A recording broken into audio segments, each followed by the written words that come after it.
The Boston Celtics needed to be creative this summer after a below-expected 7th seed finish last season, and despite some low-key moves, I think new president of basketball operations Brad Stevens was able to accomplish the team's offseason goals because as of the moment, the Celtics roster is just a lot deeper than it was a season ago, and the team also has a cleaner cap sheet which definitely helps their spending flexibility moving forward. I mean, everything started when they finally offloaded Kemba Walker's huge contract in exchange for Al Horford and Moses Brown. Well, of course, it came with a price as they had to give up the 16th pick in the 2021 NBA draft, but I think the move was pretty much justifiable since Boston was able to fill the gap in their front court while also being able to cut millions from what looked like a looming luxury tax bill for the next couple of years. And in another big win of a move, they were able to dump Tristan Thompson's salary in exchange for Kris Dunn, but I think what's fascinating is how they were able to squeeze in and even acquire a second-round pick from that deal. Then they also managed to get back Turkish big man Enes Kanter for the veterans minimum, and also, instead of getting into a bidding war to resign Evan Fournier, which would have instantly put the team in a hard cap,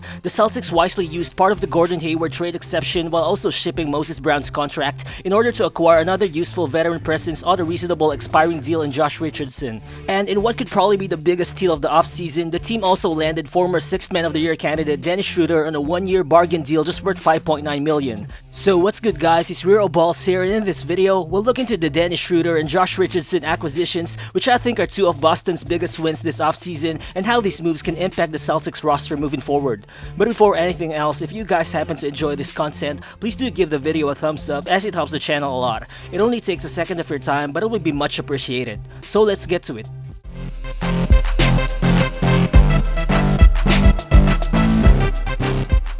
First, let's take a look at the Dennis Schroder signing and how big of a win this was for Boston. I mean, the Celtics just landed a productive 27-year-old guard who can give you at least 15 to 20 points on any given night, who can create his own shot and create for others, who's also one heck of an absolute dog on defense, at an absolute bargain of a deal, all without even touching their salary cap beyond next season. And basically, all it took for them to land him was just having a little bit of patience, as instead of potentially overspending on someone like Derrick Rose, who would have cost at least double, or Lonzo Ball, who would have cost way more, the Celtics were able to land a natural point guard who's in his prime, who just might be the Celtics' third best scoring option next season without even touching the entirety of their $9.5 million mid-level exemption. While this guy might not be the best fit for the Celtics' current roster per se, as he's only a 33% career outside shooter, and ideally you might have wanted him to sign a point guard with a better track record in terms of floor spacing like Patty Mills or Kendrick Nunn, who are both 38% career shooters from deep, but in terms of overall value, you just couldn't ask for a better deal than this one. And while it's already been overstated that Schroder might have messed up with the Lakers offer and whatnot, but what's done is done, so it might as well focus on how he'll fit in Boston. While for sure, he had a subpar performance last season with the Lakers, and the guy just wasn't really able to show the full impact that it could have given the team from a production standpoint,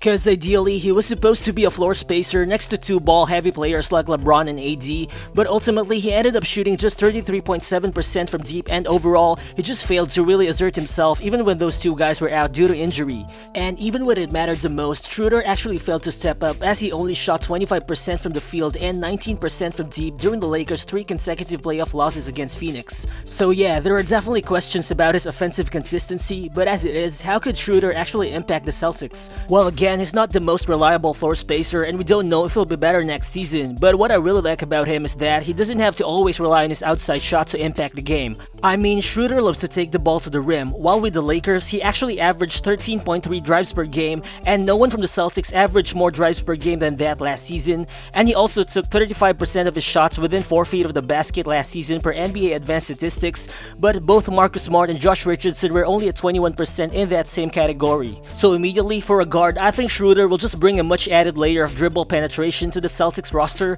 which should open up opportunities for guys like Jayson Tatum and Jaylen Brown and a lot of Boston's other shooters as well. And I think that specific kind of driving kick game that he brings would really complement the player movement heavy style that head coach Udoka prefers to implement. And for sure, Schroder will also bring a different element of speed to the team, as having him in a 5-man lineup with Smart, Tatum, Brown, and Time Lord will give the Celtics a quick lineup consisting of 5 players who could all disrupt the passing lanes, run the floor, and kill it in transition. And I actually think putting him beside Marcus Smart in the starting lineup wouldn't be a bad idea either, and if any, that should just benefit the Celtics in terms of a pace and playmaking standpoint too. While we don't actually know who would act as the point guard in that scenario if that's the actual question, because obviously Brown and Tatum will have much more increased playmaking duties, and Marcus Smart could be faulty at times, but he still averaged the most assists for Boston last season at 5.7 dimes per game, and the same could be said for Schroder as well. He was able to average 5.8 assists per game despite sharing the ball with two ball-heavy guys like LeBron and AD. But the only potential concern about having both Marcus Smart and Schroder at the backcourt is that both guys are below average career outside shooters, and I think that could cramp up the team's spacing even if you put them together with Brown and Tatum, or even with a stretch 5 option in Al Horford on the floor. So ideally, I think you'd probably have to stagger both Schroder and Smart's minutes depending on the matchup, but still, having Schroder should give the Celtics a lot of lineup options. I mean, he'll probably work just fine coming off the bench or even in a 3-guard lineup with Smart and Richardson at times. I mean, we've seen it before during his last season in OKC in 2019 to 2020, which was his best statistical season. He started in only 2 out of 65 games that year, but he averaged almost 19 points and 4 assists while shooting 39% from deep, while being part of a 3-guard OKC lineup with CP3 and SGA, which outscored opponents by a league best 29 points per 100 possessions that year. Well, that one season could actually be an outlier for him, especially in terms of 3-point shooting percentage, but if any, that season could still very well indicate that he can just come off the bench and still play starter minutes while still doing damage on the floor. So I mean, even if it doesn't start in Boston, he would just immediately boost the Celtics bench, which ranked 28 in scoring last season, so that could definitely be an option for the team as well, depending on how Coach Udoka ultimately figures out his rotations. And I think another positive here for Schroder is that he'll probably be one of the most impactful natural point guards in the defensive end that Boston has had in a couple of seasons. While he's definitely no Marcus Smart, but he should definitely bring more defensive presence than guys like Kyrie or Isaiah Thomas or Kemba Walker. I mean, Schroder has got great size for a point guard that's 6'3" with a 6'8" wingspan, and he's just someone who would make deflections, make hustle plays, and just be a dog on that end. And having that kind of guy alongside a great defender in Marcus Smart should just help improve Boston's middle tier defense from last season. And the thing is, if Schroder actually ends up playing well, Boston might be forced to resign him using non-bird rights, which should entitle him to a starting salary of at least $7 million in 2022. While that would have cap implications for Boston next summer, but I think that's a problem that the team would gladly have, because having to resign Schroder means that he actually played really well while still in a $5.9 million bargain deal. And moving on, another low-key good acquisition that the Celtics had this offseason I think is Josh Richardson for 2 reasons. Well, first, his expiring salary gives Boston cap flexibility next summer, and second, Richardson also gives the team some much-needed depth and potential two-way help. Well, like Schroder, Richardson also didn't live up to his hype last season while playing alongside Luka Doncic in Dallas. He averaged a subpar 12 points per game and a career-low 33% from deep.